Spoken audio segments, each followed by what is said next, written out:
स्वागत है दोस्तों आपका एक बार फिर से एक नए लेक्चर में। दोस्तों आज हम लोग पढ़ेंगे वायरस का लेक्चर नंबर 4। इसके पहले वाले लेक्चर में हम लोग बैक्टीरियोफेज वायरस के स्ट्रक्चर के बारे में समझ चुके हैं। बाकी बैक्टीरियोफेज एक तरह का वायरस है जो बैक्टीरिया को इन्फेक्ट करता है, बैक्टीरिया को किल करता है, इसीलिए इसका नाम पड़ गया बैक्टीरियोफेज। लेकिन यह है क्या? वायरस। तो आज के इस लेक्चर में हम लोग पढ़ेंगे लाइफ साइकिल ऑफ बैक्टीरियोफेज या multiplication of bacteriophage. Life cycle का मतलब इसका जीवन चक्र कैसे चलता है, मल्टीप्लिकेशन का मतलब ये अपनी संख्या को कैसे बढ़ाता है। दोनों बातें बिल्कुल सेम है। कुल मिलाकर समझिए कि यह अपनी संख्या को कैसे बढ़ाता है, कैसे अपना नंबर इंक्रीज करता है, इसी बात को हमें इस लेक्चर के अंदर पढ़ना है। तो दोस्तों सबसे पहले आप आउटलाइन समझ लीजिए कि इसकी लाइफ साइकिल चलती कैसे है। देखिए, यह बैक्टीरियोफेज एक तरह का वायरस है जो बैक्टीरिया की सेल के ऊपर आकर के बैठता है। मेरे इस हाथ को आप बैक्टीरियल सेल समझिए और ये बैक्टीरियोफेज वायरस है। यह आकर के बैक्टीरियल सेल पर बैठेगा और बैठने के बाद अपना डीएनए यानी जो ये बैक्टीरियोफेज का डीएनए है यह बैक्टीरियल सेल के अंदर छोड़ देगा और छोड़ने के बाद अब बैक्टीरियल सेल के अंदर ही इस बैक्टीरियोफेज का जो डीएनए है वह अपनी संख्या बढ़ा करके बहुत सारी संख्या में हो जाएगा और उसकी जो संख्या बढ़ेगी बाद में वह एक नया नया बैक्टीरियोफेज बन जाएंगे और फिर बैक्टीरियल सेल फटने के बाद वह तमाम जो बने हुए अंदर बैक्टीरियोफेज हैं वो बाहर निकल जाएंगे। तो आउटलाइन कैसे इसकी लाइफ साइकिल चलती है वो आप समझ लिए। बाकी फिगर के माध्यम से हम आपको पूरा डिटेल में समझाएंगे, किसी तरह की कोई कठिनाई नहीं होगी। तो आइए सबसे पहले देखते हैं हम अपने नोटबुक में क्या नोट कर लेंगे। देखिए, नोटबुक में नोट करने का बहुत फायदा है। आप अगर ये सोच रहेंगे कि एग्जाम में हमें केवल ट्रिक करना है तो नोट्स पूरा विस्तार से बनाने की क्या जरूरत है, तो इसमें कुछ भी विस्तार नहीं है। जो है वो एक एक लाइन एक कीमती है। अगर ये बातें आप नहीं जानते रहेंगे तो आपका बेस क्लियर नहीं हो पाएगा, क्योंकि एग्जाम के लिए जब आप तैयारी करेंगे कम समय बचा रहेगा तो बहुत सारे टॉपिक का रिवीजन करना होता है। कभी कभी उसमें कई टॉपिक कंफ्यूज हो जाते हैं कि आखिर इसका क्या क्लियरेंस था, कैसे इसकी लाइफ साइकिल चलती थी। तो अगर आपके पास नोट्स नहीं रहेगा तो आप जल्दी जल्दी में बुक में खोजेंगे या फिर फ़ोन के माध्यम से खोजेंगे तो वहाँ पर क्लियर नहीं हो पाता है और आपका काफ़ी टाइम वेस्ट हो जाता है। वहाँ पर समय तो होता नहीं है, एग्जाम से पहले ज़्यादा समय नहीं होता है और जब कन्फ्यूजन होगी तो आपको यही नहीं पता चलेगा कि हम कहाँ से कौन चीज़ पढ़ें, कैसे क्लियर करें। और अगर आपके पास नोट्स रहेगा तो तुरंत आप 2 मिनट में क्लियर हो लेंगे। बाकी आपको ज़रूरी नहीं है कि आप पूरा नोट्स बार बार पढ़िए, एक बार आप इसको क्लियर कर लीजिए, बाकी आप फिगर के माध्यम से ही क्लियर करते रहिए, लेकिन एक बार आप नोट्स प्रिपेयर जरूर करिए। तो सबसे पहले आप पिछले लेक्चर में जहाँ पर लिख करके छोड़े थे वहीं से आप नोट करेंगे लाइफ साइकिल ऑफ बैक्टीरियोफेज अथवा मल्टीप्लिकेशन ऑफ बैक्टीरियोफेज, और उसके नीचे लिख देंगे there are 2 major type of life cycle of bacteriophage. यानी जो बैक्टीरियोफेज की लाइफ साइकिल होती है वह मुख्यतः 2 तरीके से चलती है। यानी बैक्टीरियोफेज खुद को 2 तरीके से डिवाइड करता है, यानी 2 तरीके से अपनी संख्या को बढ़ाता है। उसमें जो पहला तरीका है उसका नाम है लाइटिक साइकिल अथवा वायरुलेंट साइकिल और दूसरे का नाम है लाइसोजेनिक साइकिल अथवा टेम्परेट साइकिल। तो आज के इस लेक्चर में हम केवल लाइटिक साइकिल के ही बारे में विस्तार से समझाएंगे, बाकी नेक्स्ट लेक्चर में हम आपको लाइसोजेनिक साइकिल के बारे में बता देंगे। अब देखिए, जो लाइटिक साइकिल है, क्यों इसका नाम लाइटिक है? लाइटिक का मतलब होता है लाइसिस हो जाना या टूट जाना। अभी आपने देखा कि बैक्टीरियल सेल के अंदर बने हुए तमाम जो बैक्टीरियोफेज हैं वो बाहर निकलते हैं तो बैक्टीरियल सेल टूट जाती है, लाइस हो जाती है, फट जाती है। तो इसलिए इस साइकिल को लाइटिक साइकिल कहेंगे। बाकी वायरुलेंट क्यों कहते हैं? क्योंकि यह काफ़ी घातक है। घातक किसके लिए है? तो बैक्टीरिया के लिए है, क्योंकि बैक्टीरियल सेल इसकी वजह से फट जा रही है, तो वायरुलेंट है, घातक है। तो अब आप दोनों पॉइंट लिखने के बाद हेडिंग डाल देंगे लाइटिक साइकिल, ब्रैकेट में आप लिख देंगे मास्टर एंड स्लेव रिलेशन। ऐसा इसे क्यों कहा गया है? लाइटिक साइकिल को मास्टर एंड स्लेव रिलेशन क्यों कहते हैं? इसलिए कहते हैं क्योंकि इसमें जो वायरस और बैक्टीरिया है, यानी कि वायरस मतलब बैक्टीरियोफेज जो है वो बैक्टीरिया के ऊपर मास्टर का काम करता है। मास्टर मतलब क्या? मालिक। और स्लेव का मतलब दास। यहाँ पर जो बैक्टीरिया है वो दास की तरह से काम करने लगती है। इस बैक्टीरिया का कुछ भी चलता नहीं है, इसके ऊपर पूरी तरह से बैक्टीरियोफेज का कंट्रोल हो जाता है। इसीलिए बैक्टीरियोफेज को मास्टर और बैक्टीरियल सेल को स्लेव यानी कि उसका दास कहेंगे। अब कैसे कंट्रोल हो जाता है ये फिगर के माध्यम से आप अभी पूरा क्लियर हो जाएंगे। सबसे पहले आप लाइटिक साइकिल के अंदर थोड़ा सा लिख देंगे, क्लियर रहे, ताकि लाइटिक साइकिल किसे कहते हैं यह एक बार पढ़ते ही तुरंत आपको कभी भी क्लियर हो जाए। देखिए नीचे लिख देंगे, इन द लाइटिक साइकिल, यानी लाइटिक साइकिल में बैक्टीरियोफेज इन्फेक्ट द बैक्टीरिया, यानी कि लाइटिक साइकिल में बैक्टीरियोफेज इन्फेक्ट कर देता है बैक्टीरिया को। किसको इन्फेक्ट करता है? बैक्टीरिया को। आगे लिख देंगे, आफ्टर किलिंग दिस बैक्टीरिया, यानी इस बैक्टीरिया को किल करने के बाद न्यू प्रोजेनी बैक्टीरियोफेज रिलीज, नए संतान के रूप में, प्रोजेनी का मतलब संतान, नए संतान के रूप में बैक्टीरियोफेज रिलीज हो जाते हैं, निकल जाते हैं। आगे लिख देंगे, this cycle complete in following steps, यह साइकिल निम्नलिखित स्टेप में कंप्लीट होती है। तो दोस्तों बैक्टीरिया के ऊपर आकर बैठने से लेकर के और बैक्टीरियल सेल फट जाए, तमाम वायरस बाहर निकल जाएं, वहां तक कुल 5 स्टेप होता है। पांचों स्टेप का नाम इस प्रकार है। पहला स्टेप है एडजॉर्प्शन, जिसमें बैक्टीरिया के ऊपर बैक्टीरियोफेज आकर बैठ जाएगा। दूसरा पेनिट्रेशन है, तीसरा सिंथेसिस है, चौथा मैचुरेशन है और पांचवा रिलीज है। अब आप इसे विस्तार से समझें कैसे ये साइकिल चल रही है। सबसे जो पहला स्टेप है एडजॉर्प्शन, इसमें देखिए यह बैक्टीरियल सेल है, इस बैक्टीरियल सेल के ऊपर आकर बैक्टीरियोफेज अटैच हो जाएगा, जुड़ जाएगा। बाकी यहाँ पर देखिए जो बैक्टीरियल सेल है उसके अंदर यह बैक्टीरियल जीनोम है, यानी बैक्टीरिया का जेनेटिक मटेरियल है। यह देखिए हरे कलर से मैंने बनाया हुआ है, यह बैक्टीरियोफेज है। अगर पीछे वाला वीडियो आप देखे होंगे तो ये पक्का जो है आप इसे पहचान गए होंगे। यह बैक्टीरियोफेज के अंदर रेड कलर से मैंने बनाया है, इसका डीएनए है, यानी कि जेनेटिक मटेरियल है। और इसके बाहर की जो कवरिंग है वो क्या है? इसकी कैप्सिड है। अब होता क्या है, इसमें बैक्टीरियल सेल के ऊपर ये बैक्टीरियोफेज आकर के अटैच हो जाएगा। कहीं भी नहीं अटैच हो सकता है। यह अटैच होने के लिए एक स्पेसिफिक रिसेप्टर होता है बैक्टीरिया के ऊपर, वहीं पर आकर के बैक्टीरियोफेज अटैच होता है। अगर आप सोच रहे होंगे कि कहीं भी आकर अटैच हो सकता है बैक्टीरियोफेज, तो ऐसा नहीं है। बैक्टीरियोफेज वहीं अटैच होता है जहां पर रिसेप्टर होता है, यानी कि बैक्टीरिया का रिसेप्टर जहां होता है वहीं पर आकर के बैक्टीरियोफेज अटैच होता है, यानी आकर उसे सेंस कर लेता है, पहचान लेता है और आकर वहीं पर अटैच हो जाता है। तो जुड़ गया। अब क्या करेगा? दूसरा स्टेप है पेनिट्रेशन। पेनिट्रेशन का मतलब छेद कर देना। अब छेद कौन करेगा? तो बैक्टीरियोफेज छेद करेगा। किसके अंदर छेद करेगा? तो बैक्टीरिया के अंदर करेगा। अब देखिए यह जो बैक्टीरियोफेज है इसके एंड प्लेट या बेसल प्लेट जो होती है सबसे नीचे टेल फाइबर के पास, मैंने स्ट्रक्चर वाले में पूरा समझाया हुआ है, उस टेल फाइबर के पास यानी कि एंड प्लेट के पास समझिए एक एंजाइम होता है लाइसोजाइम। वह एंजाइम छोड़ करके बैक्टीरियल सेल की जो वाल है, इसकी सेल वाल है, उसको डिजॉल्व कर देता है, थोड़ा सा गला देता है। गला देगा तो अपने आप छेद हो जाएगा। जैसे कोई कंसंट्रेटेड एसिड हो, अम्ल हो, अगर आपके हाथ पे गिरा दिया जाए तो वो भी छेद करके नीचे से गिर जाएगी, तो आपके हाथ में छेद हो जाएगा। बिल्कुल उसी तरह से जो बैक्टीरियल सेल है उसकी वाल में छेद कर देता है एंजाइम की सहायता से। कौन? बैक्टीरियोफेज। जब छेद कर देगा तो उसी छेद के माध्यम से अपना डीएनए बैक्टीरिया के अंदर छोड़ दिया, और जैसे ही बैक्टीरिया के अंदर इसका डीएनए आएगा वह बैक्टीरिया के डीएनए को तोड़ देगा, यानी कि उसके ऊपर कंट्रोल बना लेगा। अब उसका रिप्लिकेशन हो गया बंद और वह बैक्टीरियल डीएनए जो हो पूरी तरह से टूट गया। इस प्रकार जब बैक्टीरियोफेज का डीएनए बैक्टीरिया सेल के अंदर चला जाता है या बैक्टीरियल सेल के अंदर चला जाता है, तो बाकी जो ऊपर बचा हुआ कंपोनेंट है, यानी जो इसका कैप्सिड है और इसके अलावा टेल है, टेल फाइबर है, ये बचा हुआ जो कंपोनेंट है इसको घोस्ट बोलेंगे। ये चीज़ें भी आप याद रखेंगे। बाकी ये फेज डीएनए है।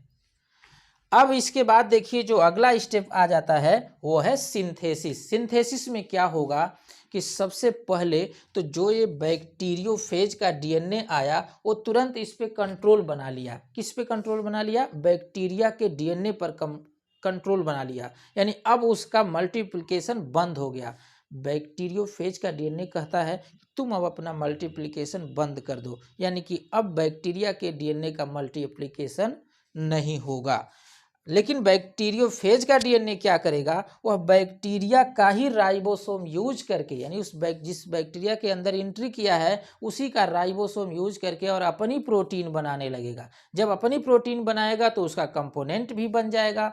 तो यहाँ पर आप देख रहे हैं सिंथेसिस में बैक्टीरियोफेज के तमाम कंपोनेंट बन चुके हैं, जैसे कि हेड है, टेल फाइबर है, इसका जीनोम है, तमाम कंपोनेंट जो है बन चुके हैं। और फिर अगले यानी चौथे स्टेप में क्या होगा? मैचुरेशन होगा। मैचुरेशन में जो अभी अभी देखिए जो नया कंपोनेंट बना है बैक्टीरियोफेज का, वो आपस में जुड़ जाएंगे। हेड से टेल जुड़ जाएगी, टेल से टेल फाइबर बन जाएगा, अंदर जेनेटिक मटेरियल है ये है, तो पूरा नया बैक्टीरियोफेज बन करके तैयार हो जाएगा। तो बहुत सारे देख रहे हैं यहाँ पर बैक्टीरियोफेज बन करके तैयार हो गए हैं। तो ये चौथा स्टेप था। अगले स्टेप में क्या होगा? जब बन करके तैयार हो ही गए हैं तो बस केवल बैक्टीरियल सेल को लाइस कर देना है, तोड़ देना है, और बैक्टीरियल सेल जब टूट जाएगी तो बहुत सारे जो उसके अंदर बैक्टीरियोफेज वायरस बने थे वो बाहर निकल जाएंगे।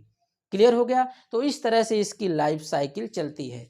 एक लाइन में आप एकदम आसानी से फिर से समझ लीजिए। देखिए क्या है, एडजॉर्प्शन में बैक्टीरियोफेज आएगा, बैक्टीरिया के ऊपर बैठ जाएगा उसके रिसेप्टर पर।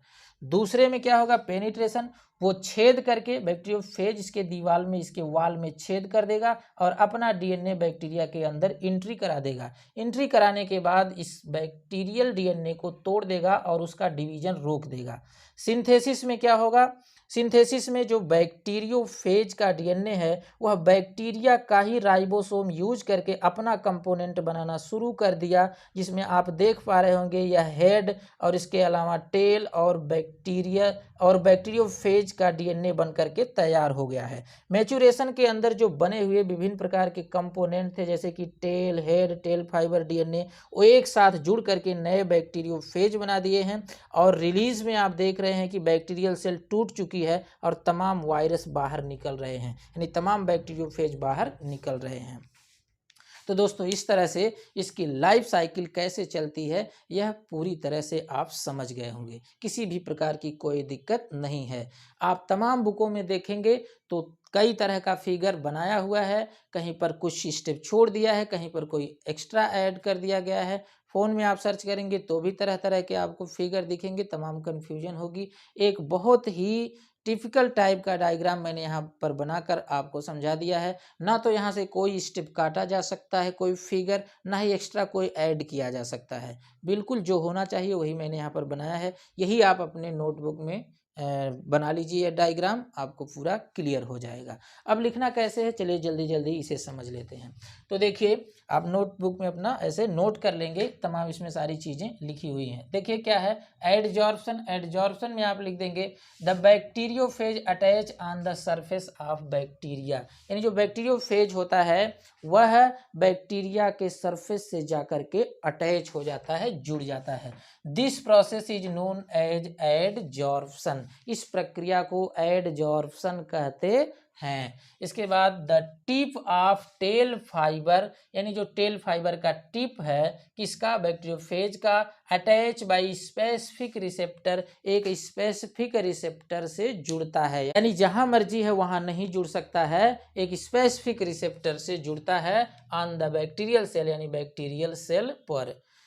ये हो गया एडजॉर्प्शन। इतने ही खास पॉइंट इसमें थे। इसके बाद फिर है पेनिट्रेशन। पेनिट्रेशन का मतलब छेद कर देना। आगे है इसमें लिखेंगे क्या? The tail sheath of phage contract after adsorption, यानी कि एडजॉर्प्शन के बाद, अधिशोषण के बाद। एडजॉर्प्शन का मतलब क्या होता है? अधिशोषण। एक एब्जॉर्प्शन होता है, एब्जॉर्प्शन का मतलब होता है अवशोषण। अगर यह बैक्टीरियोफेज पूरी तरह से बैक्टीरियल सेल के अंदर चला जाता तो क्या होता? एब्जॉर्प्शन, लेकिन ऊपर है आकर के चिपक गया तो एडजॉर्प्शन, यानी अवशोषण नहीं हुआ, अधिशोषण हुआ। तो जब अधिशोषण हो जाता है, एडजॉर्प्शन हो जाता है, तो tail sheath of phage contract, यानी कि जो फेज की टेल सीथ है वो कंट्रैक्ट होगी, सिकुड़ेगी। क्यों सिकुड़ेगी? इसलिए सिकुड़ेगी क्योंकि जब टेल सीथ सिकुड़ेगी तो बैक्टीरियोफेज के अंदर जो डीएनए था वो बैक्टीरियल सेल के अंदर उतर जाएगा। जैसे आप इंजेक्शन लगाते देखे होंगे डॉक्टर को, जब इंजेक्शन के पीछे वाला पोर्शन जब उसको दबाया जाता है तो फिर जो नीडल होती है उसके माध्यम से दवा शरीर के अंदर चला जाता है। तो अगर दबाया ना जाए तो अंदर दवा जाएगी? नहीं जाएगी। तो उसी तरह से जब बैक्टीरियोफेज अपनी टेल को कंट्रैक्ट करता है तो उसका जेनेटिक मटेरियल यानी उसका डीएनए बैक्टीरिया के अंदर उतर जाता है, तो कंट्रैक्ट करेगा। इसके बाद है the end plate and tail fibre are attached firmly to bacterial cell, यानी जो एंड प्लेट और टेल फाइबर है वह फर्मली मतलब दृढ़ता पूर्वक बैक्टीरिया सेल से अटैच रहता है, यानी काफी मजबूती से बैक्टीरियल सेल से जुड़ा रहता है। The phage produce pore in the bacterial cell, यानी जो फेज होता है वो बैक्टीरियल सेल के अंदर पोर प्रोड्यूस कर देता है, यानी कि छेद बना देता है, होल बना देता है, बाय यूज ऑफ एंजाइम, यानी कि एंजाइम का प्रयोग करके। एंजाइम का प्रयोग कौन करता है? तो बैक्टीरियोफेज करता है। किस लिए करता है? छेद करने के लिए, बैक्टीरियल सेल के अंदर छेद करने के लिए। तो छेद बन गया उसके अंदर। अब क्या होगा? With the help of this spore, यानी इस स्पोर के माध्यम से, स्पोर की सहायता से phase inject it's genome, phase अपना जीनोम इंजेक्ट कर देता है इनटू बैक्टीरियल सेल, यानी बैक्टीरियल सेल के अंदर उस छेद के माध्यम से अपना जीनोम बैक्टीरियल सेल के अंदर क्या कर दिया? इंट्री करा दिया, इंजेक्ट करा दिया। अगली हेडिंग आ जाती है सिंथेसिस। सिंथेसिस में लिख देंगे once the viral genome enters in the bacterial cell, एक बार वायरस का जीनोम बैक्टीरियल सेल के अंदर जब एंट्री कर जाता है, stops the host DNA replication, host DNA का रिप्लिकेशन बंद हो जाता है। होस्ट डीएनए का मतलब बैक्टीरिया का डीएनए है, उसका रिप्लिकेशन बंद हो जाता है। कब बंद होता है? जब बैक्टीरियोफेज का डीएनए इसके अंदर एंट्री कर जाता है तब। आगे लिखेंगे the phage use host ribosome, यानी जो फेज है बैक्टीरियोफेज है उसका डीएनए यूज होस्ट राइबोसोम, यानी होस्ट के राइबोसोम को यूज करके to make its own protein, यानी कि अपनी प्रोटीन बनाना शुरू कर देता है। यूज करता है बैक्टीरिया का राइबोसोम और बनाता है अपनी प्रोटीन। पूरी तरह से देख रहे हैं मालिक की तरह से बिहेव कर रहा है कौन? बैक्टीरियोफेज। और जो बैक्टीरियल सेल है वह स्लेव यानी कि दास की तरह से बनी हुई है। And force the cell to produce viral component, और उस सेल को फोर्स किया जाता है, बैक्टीरियल सेल को फोर्स किया जाता है कि वह वायरल कंपोनेंट बनाए, प्रोड्यूस वायरल कंपोनेंट, यानी कि वायरल कंपोनेंट प्रोड्यूस करे। अब बैक्टीरियल कंपोनेंट नहीं बनाना है, इंस्टीड ऑफ बैक्टीरियल कंपोनेंट, मतलब कि इंस्टीड मतलब के बजाय, किसके बजाय? बैक्टीरियल कंपोनेंट के बजाय अब वायरल कंपोनेंट बनाना है। किसके अंदर बनाना है? तो बैक्टीरियल सेल के अंदर बनाना है, क्योंकि अब बैक्टीरियल सेल को लाइज कर देना है और नए बैक्टीरियोफेज बनाना है। तो पहले कंपोनेंट बनेगा तभी तो बैक्टीरियोफेज बनेगा। अब अगला है मैच्योरेशन। मैच्योरेशन में आप जानते हैं कि वही बैक्टीरियोफेज की जो तमाम पार्ट बने हुए थे, हेड, टेल या फिर टेल फाइबर वगैरह, डीएनए, ये सभी जुड़ करके एक साथ नया बैक्टीरियोफेज बना देंगे। इसमें आप लिख देंगे ऑन द मैच्योरेशन, यानी मैच्योरेशन में क्या होगा? The head and tail protein of phage DNA assemble, यानी जो हेड और टेल की प्रोटीन होती है वह असेंबल मतलब एक साथ आकर के जुड़ जाती है। मैच्योरेशन में सबसे पहले हेड और टेल की प्रोटीन आकर क्या हो गई? जुड़ गई। अब उसके ऊपर कवरिंग बनाना है, तो देखिए and each component of phage surrounded by protein coat, और फिर बाद में प्रोटीन कोट से क्या हो जाएगी? सराउंड हो जाएगी, घिर जाएगी। और फिर आगे देखिए क्या है? अल्टीमेटली टेल स्ट्रक्चर एडेड, और जो टेल स्ट्रक्चर है वो भी ऐड हो जाती है टू फॉर्म फेज, और नया फेज बन करके तैयार हो जाता है। क्लियर हो गया? अब सबसे आखिरी हेडिंग आ जाती है रिलीज, रिलीज का मतलब अब बैक्टीरियोफेज को बैक्टीरियल सेल के अंदर से निकल जाना है। तो इसमें आप एक लाइन लिख देंगे, the infected bacterial cell is lysed, यानी जो इन्फेक्टेड बैक्टीरियल सेल है वह लाइज्ड हो जाती है, टूट जाती है, एंड फेजेज आर रिलीज्ड, और फेजेज जो उसके अंदर तमाम बैक्टीरियोफेज बने हैं वो रिलीज हो जाते हैं, निकल जाते हैं। सबसे आखिरी में आप एक लाइन लिख देंगे, phase enzyme weakened, phase enzyme कमजोर कर देता है द सेल वॉल, यानी जो सेल वॉल है बैक्टीरिया की उसे फेज का एंजाइम वीक कर देता है, कमजोर कर देता है, जिससे बैक्टीरियल सेल की जो सेल वॉल है वह लाइज हो जाएगी, टूट जाएगी और आसानी से बैक्टीरियोफेज बाहर निकल जाएंगे। तो दोस्तों आप पूरी तरह से समझ गए इसकी लाइटिक लाइफ साइकिल कैसे चलती है। बिल्कुल आसान तरीके से मैंने आपको इसे समझा दिया है। बाकी नेक्स्ट लेक्चर में हम आपको बता देंगे लाइसोजेनिक लाइफ साइकिल। तो मिलते हैं नेक्स्ट लेक्चर में, तब तक के लिए जय हिंद।